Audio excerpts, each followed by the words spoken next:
I'm Linda Elsegood, the founder of the LDN Research Trust, which has been a registered charity in the UK since 2004. We're here in Ireland to find out how LDN is being used here. So the history of LDN in my personal guise was when a colleague of mine rang me up from a charity, an MS charity, and asked me had I ever heard of it, and I hadn't. So that's where the research started, and that brought me to New York and Dr. Bihari and several other proponents of the drug, people who were singing its praises. So I started to look more into it, and I thought there must be something in this because it's more than a few people, and there seems to be a lot of positivity. And the big thing to me was the fact that the drug was being used at less than 1/10 of the proprietary tablet formulation strength. So therefore the risks of toxicity or side effects are going to be reduced dramatically. So the process is that we would be prompted by a pharmacy that we have already literally met with, and they've signed up to our business to be able to buy low-dose naltrexone through our web shop, our web facility. That's fully regulated environment, so it's a closed web shop. It cannot be accessed by patients. So the pharmacy would prompt us for an order. We would then ring back the pharmacy to see what specific dose they want.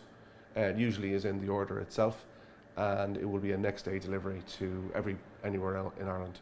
So the drug has a very minor effect and a very, very low and short period of time in the body, but the effects will be felt for quite some time. So the ramifications of what it does are significant and very, very interesting. And I don't think we're only scratching the surface, because now we're talking about intrinsic growth factors. We're talking about how it seems to help even eye problems. And I see, in fact, Stanford University are doing a lot of work on its effect in all sorts of eye conditions. So who knows where it's going.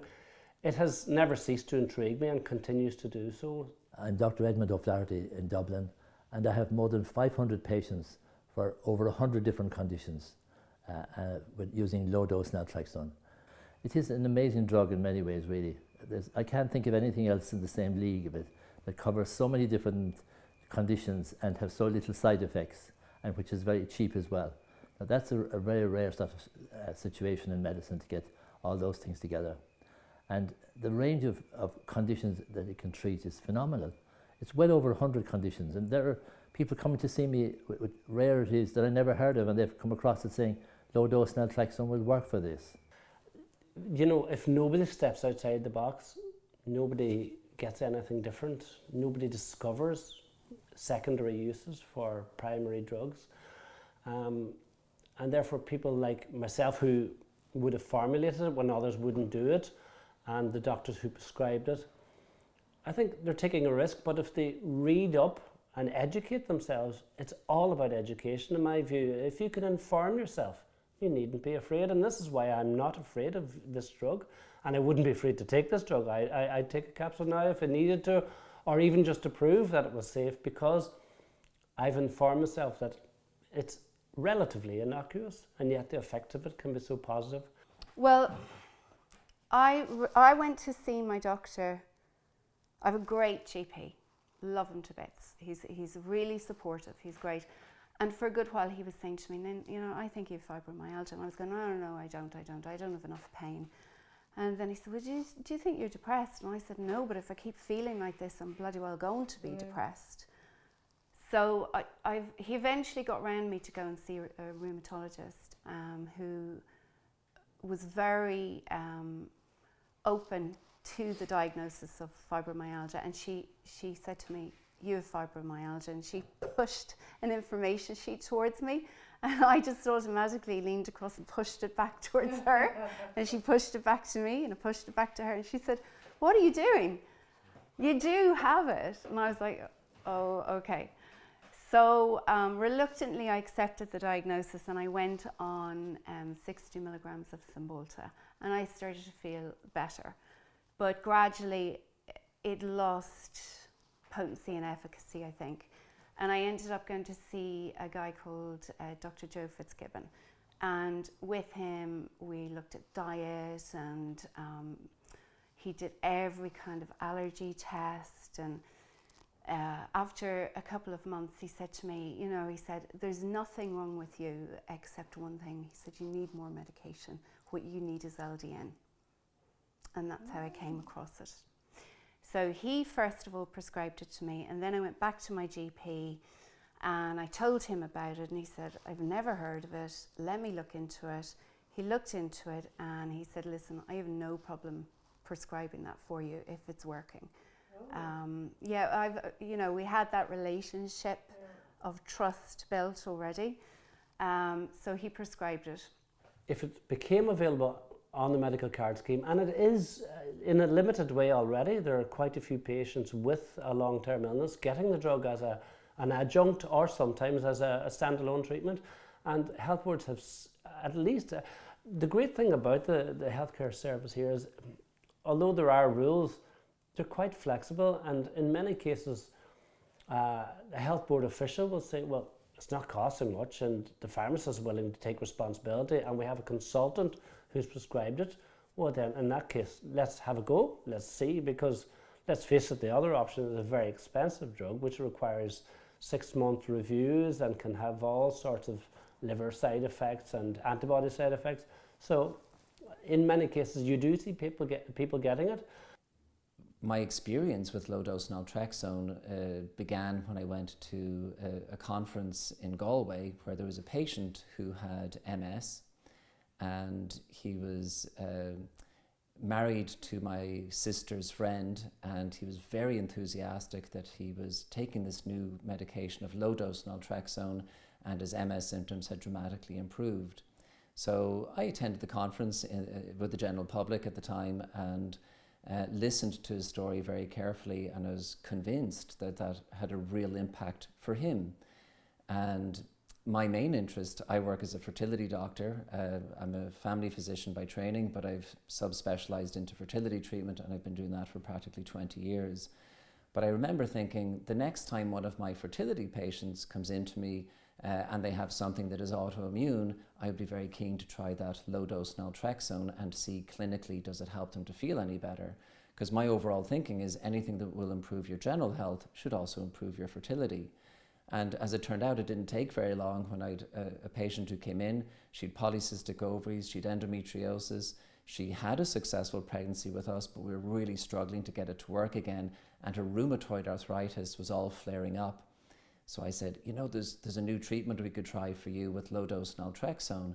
And I remember putting her on it, and she had a very strong positive clinical reaction. Inflammation was reduced, and within 2 months she was pregnant.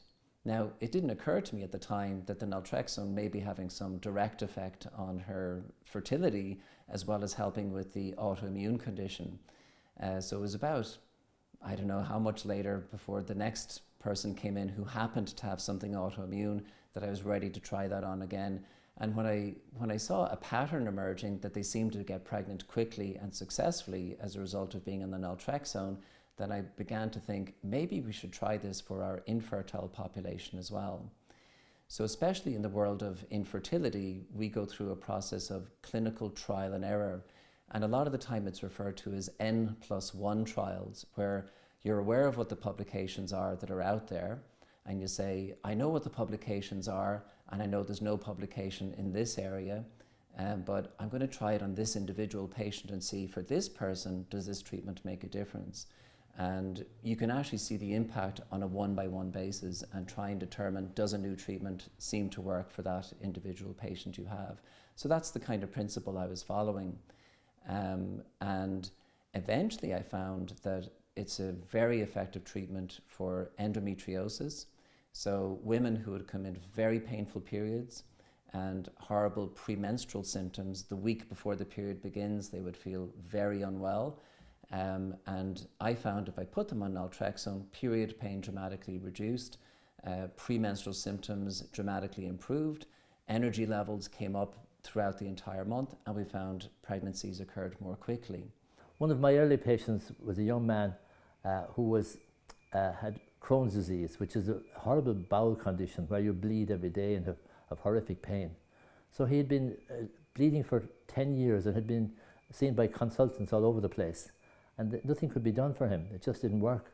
And I put him on low-dose naltrexone, and 12 years later, he's never had a bleed since. Now, I did send him to see a consultant 2 or 3 years ago to check that the bowel is okay, and the answer was quiescent Crohn's. In other words, if he stops the low-dose naltrexone, it'll start again. And then with ongoing clinical experience, we discovered these women, unfortunately, a lot of them are getting miscarriages, because initially we were afraid to give naltrexone during pregnancy. So our take on it was, we don't know enough about this, we should stop it during pregnancy. And we saw so many miscarriages, we eventually figured, you know what, I bet it's because we're stopping the naltrexone, inflammation is coming back and it's putting their pregnancies at risk. So we tried to get as much evidence as we could at the time, as well as clinical experience from doctors in the States. And our take on it at the time was, at the very least, naltrexone at a dose of up to 100 milligrams seems not to cause any harm during pregnancy. And we said, well, if it's not doing any harm, let's continue it and see if it might do some good. And when we found clinically giving it during pregnancy, we found the miscarriage rate dramatically improved for us. The main causes I come across, however, would be chronic pain in all shapes and forms. And the main one I happen to see is fibromyalgia. Now, fibromyalgia is a really nasty kind of pain. There's no relief at all. It's just, the whole body's on fire basically. And that's horrific. And for some reason, it's nearly always the women have it. It's very rare to have a man having fibromyalgia, or if they do, they don't come to me.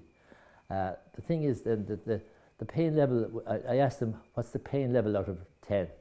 And they often say 8 to 12 or something like that. It's overwhelming. And after a few weeks, the pain gets down to a low level, maybe somewhere between 2 and 4. At that level, they feel they're in heaven. And it's such a beneficial treatment for their condition there.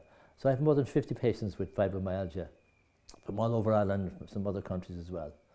And it's very nice to see that the way their life has been changed so easily. Products don't change that quickly in a pharmacy environment, you know, a pharmaceutical environment. It's a tablet, so that's why it's unlicensed. It's a very simple process. If you change a tablet in any way, that's when it becomes unlicensed. It's just a little technical, but the government have facilitated the use of medicines like this, whether it be on, because we're a small population, you know, not all medicines can be licensed because it's expensive. Could it be a small cohort of patients, or it could be a new medication that the company hasn't gone to license yet, or it could happen in 2 years' time. Now, the difficulty we have is, where are the publications? I'm more of a clinician rather than a researcher, but I'm developing more into researcher and trying to get publications. So the next thing we really badly need to do is to get publications to say that what we've observed clinically, we can now demonstrate to our peers through publications that this is a reasonable thing to try. And the word is spreading bit by bit, I must say. Every week I get, over any month or over a year, there'll be more and more people coming along. And when I see patients, say, from down the country here, I tell them, talk to your GP and see will he start using it. And that's happening quite a lot around the country now. I got a very nice phone call from County Cork, nearly about 200 miles from here, about a week ago. And he said, I'm not coming back to you anymore, he said. But thank you very much for setting me on that low-dose naltrexone. My own doctors will give it to me now. But he said, it was wonderful what you did for me, and thank you very much. What I would like to encourage to doctors is to say, well, first, do no harm. Stick with the principle of primum non nocere. And what I can say from my experience of 15 years of using low-dose naltrexone is, this is a safe treatment. I give it to women during pregnancy and we don't see any damage to the embryos. We see fewer miscarriages. And if anything, when I see the parents coming back trying for baby number 2, they bring their child with them and we look at the child, they're bright-eyed, they're intelligent, they're hitting their developmental milestones. If anything, they're at least as good, if not better, than their non-LDN exposed peers. And I tried to gather some research on this. We looked at 120 pregnancies with low-dose naltrexone, 120 pregnancies without it, and we found no increased incidence of any adverse effects. But to prove safety, you need thousands and thousands of pregnancies, so it's going to be some time before we can definitively say it's absolutely safe. But what we observed was, when the children were born, those that had naltrexone during pregnancy needed far fewer antibiotics in the first year of life. compared to those who weren't on naltrexone. It's like their immune systems were better. We couldn't demonstrate or prove any intellectual superiority or better developmental milestones, but generally what I've seen is they're good eaters, they're good sleepers, they don't get sick as often, and I think it's because when mum's endorphins are boosted during pregnancy, mum feels well, that's transmitted to baby, the immune system is stronger, and we see healthy babies with it. So my take is, well, if it doesn't seem to harm a baby and it may be positively beneficial for babies, there's very few medications you can safely give during pregnancy. Well, I think we can be confident that this doesn't do any harm. Because it's a cheap drug, not being promoted by any drug company, it's hard to get it out.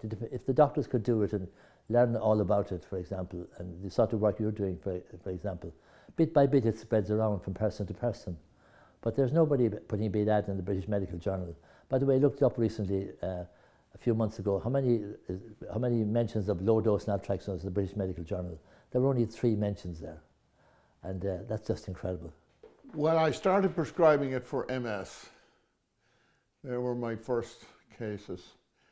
And my feeling was that it stopped the progress of it. Didn't reverse it or anything like that. But it did help, in most cases that I could see, stop the progress of it. So that was very useful, you know. So if I'm comparing this, say somebody comes into me and they have an autoimmune condition of any sort. So I've observed fibromyalgia, rheumatoid arthritis, multiple sclerosis, lupus, just to name a few.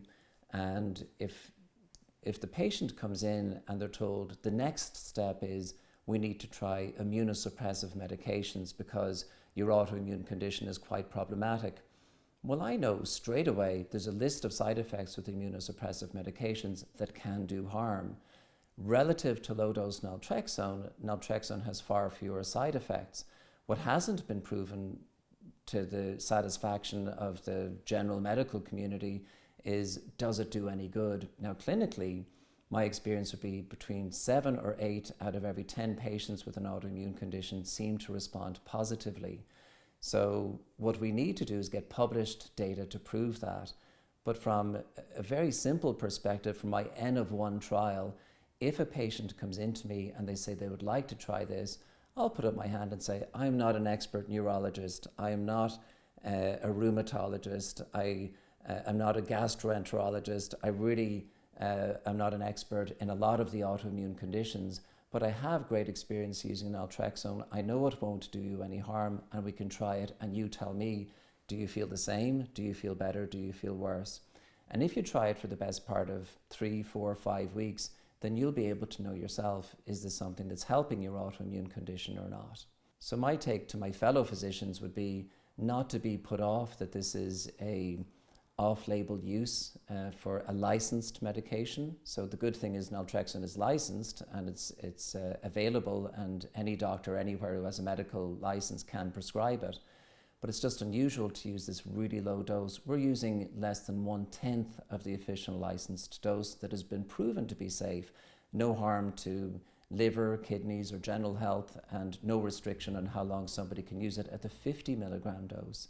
Now granted, it's for a very unusual condition of we're treating opioid dependence or alcohol dependence and trying to help people with that. But if we're going to use less than 1/10 of that dose, we can be confident we're not doing any harm, so long as we're straight with our patients and say, this is off-label use, there aren't enough clinical trials to definitively prove this, but if you want to try something that won't do any harm and may do some good, we can try this. I think there's a resistance. We know there's a resistance to prescribing it, and that comes from caution. That comes from caution invoked by insurance companies and solicitors who advise doctors not to prescribe anything, and then the patient's perfectly safe. But of course, people are ill and in need of treatment and want to try something that they feel is relatively safe.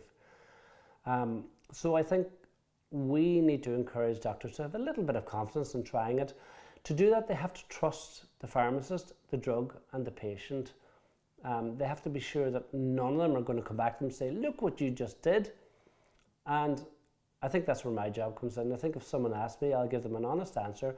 I'll use the data I have available but the knowledge as well, because our knowledge depends on reading up on drugs, seeing the way they work, the toxicity, the potential for interaction as well as side effects, because interactions are a key one, you know, that many people are already on multiple drugs for the conditions that tend to be chronic, that we see taking the drug. So we have a resistance. There's a second resistance as well, and it partly goes back to price, but it also goes back to formulation. One of the things that I've often thought about as well with regard to endometriosis is a very common treatment for endometriosis is the hormonal contraceptive pill. So a woman comes in at any age and she has very painful periods. There can be a clinical suspicion this woman may have endometriosis, and she's put on the pill to control her period pain. The pill is not licensed for that.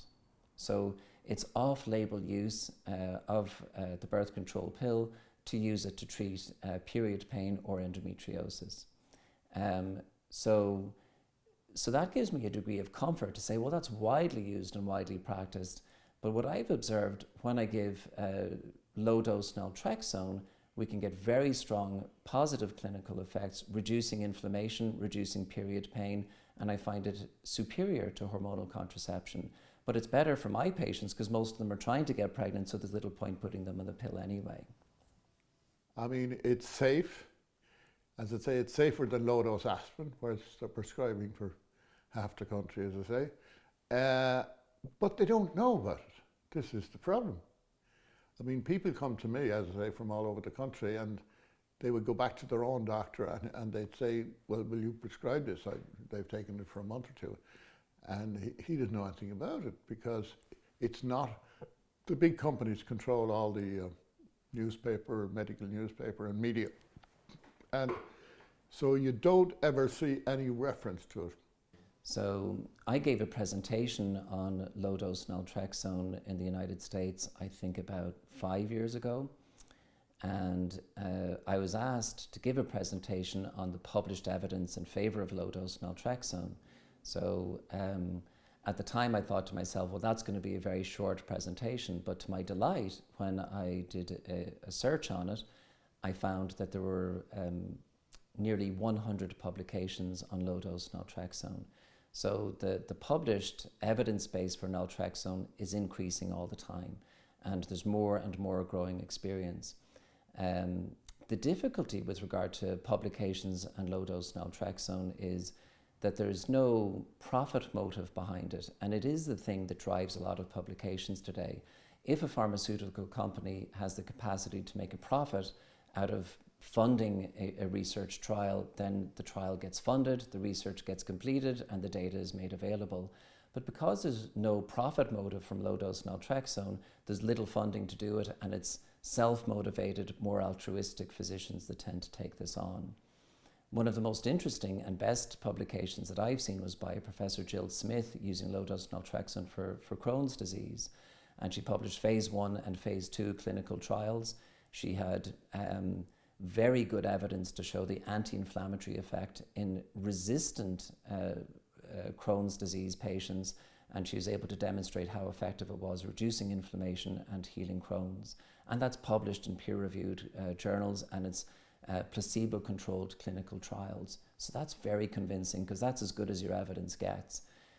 So it definitely works for inflammatory bowel disease for Crohn's, and the issue is the immune system isn't really selective. It may attack your bowel, it may attack your joints, it may attack your nerves, but it's calming down the immune system for all these autoimmune conditions. If it works for one autoimmune condition, it'll very commonly work for others as well. So data like that gives me a higher degree of confidence to say it's a very reasonable immune modifying treatment to recommend for people with any pro-inflammatory autoimmune condition. But the fact is, I couldn't fix myself, and the doctors couldn't fix me either until LDN came along, and LDN did fix me. Now I work as hard as I want. I have the motto that I work to live, I don't live to work, and because that's what I advocate to my clients too. So it's a nice balance. But I run I go to the gym, I cook, I see friends, I have a really good life, and I never have to say, I never have to compromise anymore. If I want to do something, I can do it, and there's no repercussion. There's no slap down the next day, and I can wake up every day and know it's going to be a good day. And with fibromyalgia, you can't do that. You open your eyes, and regardless of what you do, you could be in a flare-up, and it's through no fault of your own. But so with LDN now, I don't flare up. You know, I used to flare up more than I was normal, and now I'm just consistently normal again, and it's a great place to be. The great thing about low-dose naltrexone is that it's low cost. So it can be obtained for as little as 30 or 40 euro for a month's supply. So the cost savings to the individual who has to pay for their own medications, or ultimately the cost saving to the state, is potentially enormous, because many immune modifying medications can be extremely expensive, over €1,000 for a month's supply.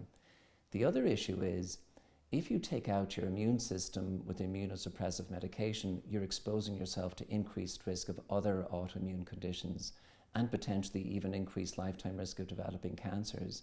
Remarkably, naltrexone will reduce the risk of other autoimmune conditions and possibly reduce the risk of developing other cancers as well. So that's a very attractive reason to prescribe it, even though the evidence still has to come in for that. Deductive reasoning would say it's a reasonable thing to consider. So I've seen patients that have long-term illnesses that are on naltrexone on a long-term basis. I guess the one thing as well I'd want to say about naltrexone is that it's not a guaranteed cure for every autoimmune condition. There are people who are non-responders, and the clinician and the patient taking it need to be cognizant of that. I remember I had a patient with rheumatoid arthritis that responded beautifully to low-dose naltrexone for 6 full years. And then she went through a period of significant abnormal stress. And I've seen it clinically, when there's a major stress around, temporarily the naltrexone doesn't work.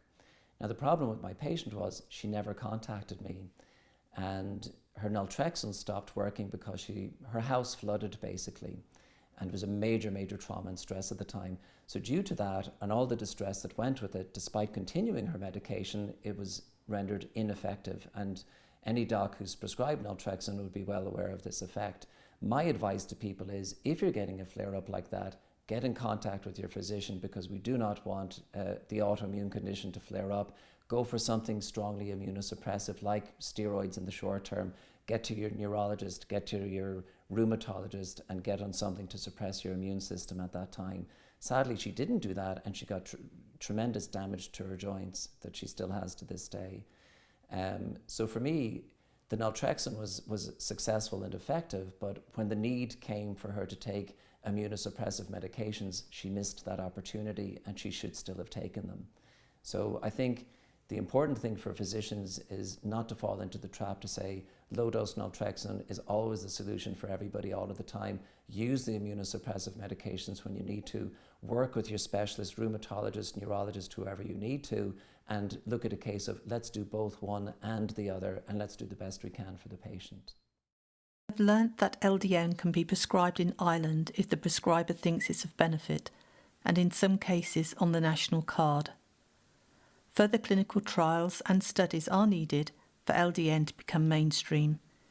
In the meantime, we hope the medical profession will look at the research already out there and prescribe it for their patients where applicable.